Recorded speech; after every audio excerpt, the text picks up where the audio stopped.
Hindi ito mga kababayan na binitawang mga pananalita ni dating Cebu Mayor Tomas Osmeña tungkol doon sa sabi jowa ni Digong na Colonel, si Colonel Royina Garma, binoking po ni nginoso ni Ramon Tulfo. Mag-shoota niya sila. Nalata ko niya, sinabihan ko niya si Digong. Pare, lata ko niya, jowa mo itong si Garma. Pangit man na niya. Nagpapagang mga balita at pagtalakay sa mga isyu na lipunan. Pulsa, opinyon, banat at paglalantad sa katotohanan. Pulsa, what you see is what you get. You decide.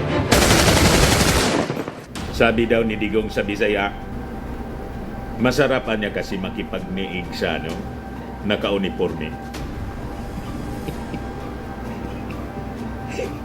Matindi mga kababayan yung minarites ni Ramon Tulfo. O ngayon, doon sa Quad Committee hearing mga kababayan, nag-warning itong si dating mayor, Cebu Mayor, Tomas Osmeña, do not default niya sa paiyak-iyak nitong si Colonel Garma. Yan ex-Cebu City Mayor, do not be fooled by Garma's tears. At sabi niya rito sa report ng Philippine Star, do not touch Duterte's women. May nagsabi daw sa kanya, winarningan siya. Kasi itong si Garma, inassign sa Cebu kahit ayaw niya. Pero siyempre malakas sa presidente, yung Pangulo yung nasunod. Kahit ayaw mga kababayan ni Osmeña. Sa kwento pa nga ni Osmeña mga kababayan, itong si Garma daw, tumatanggap ng 1 million pesos a week na payula galing sa mga illegal gambling activities. Ganon katindi po. Ayan po. Sabi dito sa balita, immediately after complaining about the appointment of then Police Colonel Royina Garma as Cebu City Police Chief, then Mayor Tomas Osmeña received a terse warning, do not touch the President's women. Itong si Garma, ito yung itinuro mga kababayan ng witness na sabi siyang nag-utos para ipapatay yung tatlong Chinese drug lords na yung paniwala ang utos ay galing mismo sa Pangulo. Itong si Garma very close daw sa dating Pangulong Digong at napaka-peligroso, a very dangerous woman. Sabi po ni ni Tomas Osmeña, according to the mayor, the former mayor, he received the warning after he personally complained to then President Rodrigo Duterte at Malacanang noong 2018 about Garma's appointment kasi ayaw niya nga dito. He beard the warning he received from a source whose identity he declined to reveal during an interview with the Historicon on the One News kahapon po, during which he also indicated that Garma was so influential in the previous administration that Duterte was practically eating out of her hand. Kasi nga po, sabi ni Ramon Tulfo, jowaan niya yan ni Digong. Kaya trusty niya. So sabi po ni Osmeña, when she was going to be appointed to Cebu City as Chief of Police, of course, I have a natural interest. Somebody gave me a report from a PCSO official that stated that when Garma was CIDG chief in Bohol, she was suspected of collecting 1 million a week from illegal gambling. Sabi po ni Osmeña, yan anya yung rason kung bakit ayaw ko sa kanya, because of course I just want to protect the people of Cebu. Madaling sabi, ayaw niya kay Garma kasi masama yung reputasyon. Imagine, tumatanggap daw ng 1 million a week. Di ibig sabihin 4 million a month. Big time mga kababayan. Kaya yumaman po. And possibly, hindi lang sa kanya napupunta yung 1 million a week. Baka may binibigyan din po. Tama? So sabi rito sa balita, President Duterte told me, why don't you just tell Bongo everything and we look into it. I prepared documentation for Bongo and of course, nothing happened. Itinuro lang siya kay Bongo, pero wala mang nangyari. Alabs na pag ano, pinaikot lang siya. Yung full story ng balitang yan, click subscribe muna dito sa ating YouTube channel and hit the notification bell para lagi po kayong updated sa mga kaganapan dito sa ating bansa. Like and share na rin po ninyo ang ating video. At huwag na rin po ninyo na skip yung ating mga commercial ads para tuloy-tuloy lang ang pag-unlad ng Bagong Pilipinas. Sa mga nagana po ng malinis and spacious fitness gym, pumunta lang po kayo sa aming Colossal Fitness Gym. We also offer Grab Car Rental with our brand new 2023 model ng Toyota Innova. We also accept booking for those who are planning to travel via PAL, Cebu Pacific, and other airline companies, local and international, and bills payment for Meralco Bills, Aleco Bills, PLDT, etc. Ang Colossal Fitness Gym is located at 3rd floor Security Bank Building, Lanco Business Park, Legazpi City, Albay. For inquiries, look for Gilon Maravillas, contact number 0966-802-0949. Yan po yung aming Innova. Lagi na pong matao sa amin.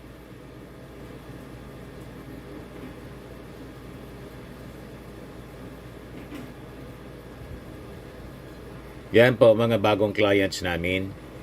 Napakaganda at colorful at napakalinis ng aming gym po. Pati mga foreigners po pumupunta sa amin, mga British tourist po sila dito sa Legazpi. Na-set up na rin po yung aming mga brand new gym equipment.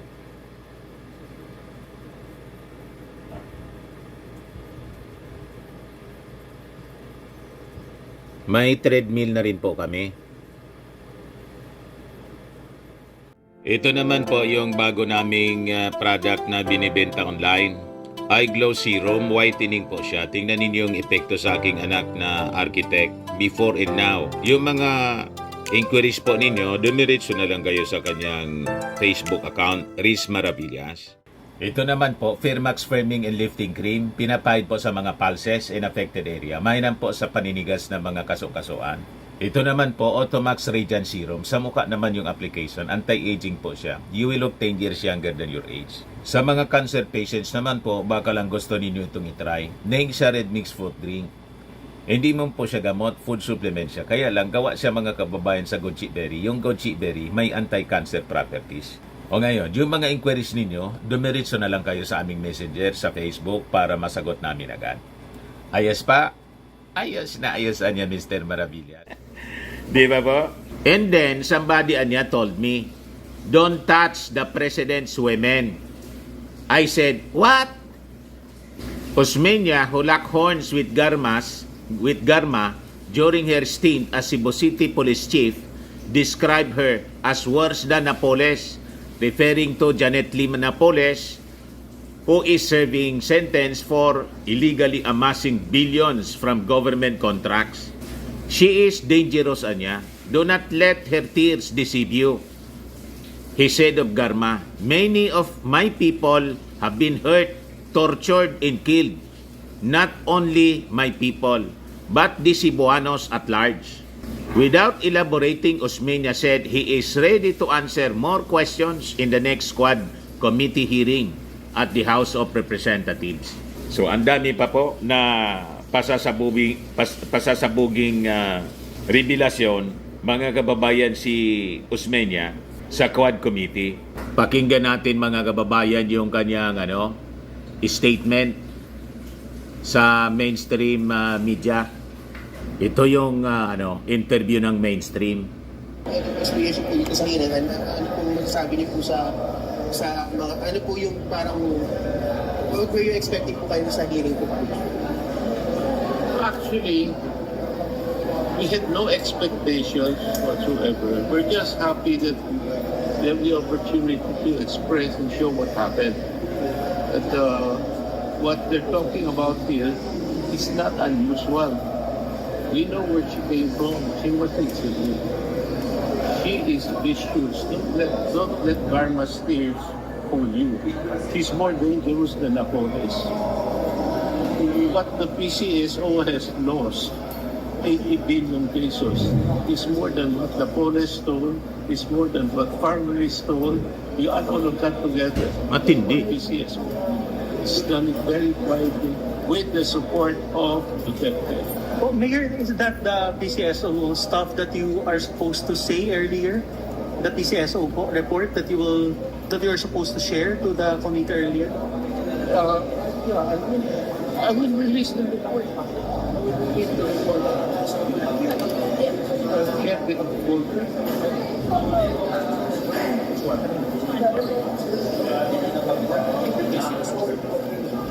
So Mayor, for background lang po, did you order an investigation po ba to find out this PCSO?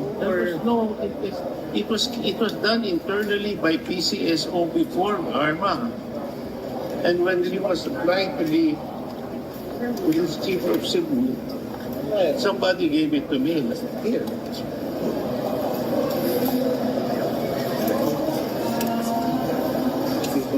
Pakitaas lang, sir. It says here, it's a lengthy report. It's not only one person, no? There's so many names here. It's done by Documented siya po, mga kababayan. someone in PCSO. And it mentions here. When she was Bohol province, it identified police sergeant Garma of receiving payona from illegal gambling operations financiers in the amount of 1 million pesos every week. Matindi. That's only in Bohol. What more Cebu? Sir, sino po nagbigay sa inyo ng document? Sino po nabigay sa inyo ng report? Who gave you, sir? Never mind. But sir, may we know who signed it? May we know, sir, who's the signatory in the report? This year lang po. This year lang po, last year. No, this was before she was even appointed as police chief in Cebu. That's why I didn't like her. I didn't endorse her. Under the local government code, you need the approval and the clearance of the city mayor. Duterte just put her there, whether I liked it or not. Sir, did you try to give that report to the DILG in I your talked to the opposition? personally. And what did he say, sir? Tell everything to Bongo. I gave all the reports to Bongo. He was there. And Bongo didn't do anything. Sir, sa tingin niyo po ba may kasalanan si Bongo? Kaya na-appoint si Let him Gama? answer that. Let him answer that. When did this happen, sir? Well, what So year? dapat talaga magpaliwanag si Bungo. Is it 2018, sir? Pati si Bato kasi Chief PNP si Bato. Early 2019. 2019. Early 2019. Under niya itong si Garma. Talaga yung dahilan at hindi naman po Lalo na si Digong. sa inyo si Presidente. That's why I personally talked to the president. I tried to get his attention to complain about it. And he said, he just talked to Bongo here. And San Panela was there. And I also complained that he gave information to Sal Panelo and evidence to Sal Panelo, and he did nothing. I was only suspended last year. That's a few months ago. I'm no longer mayor. All of a sudden, this comes out. You know, there were. Do you want the story?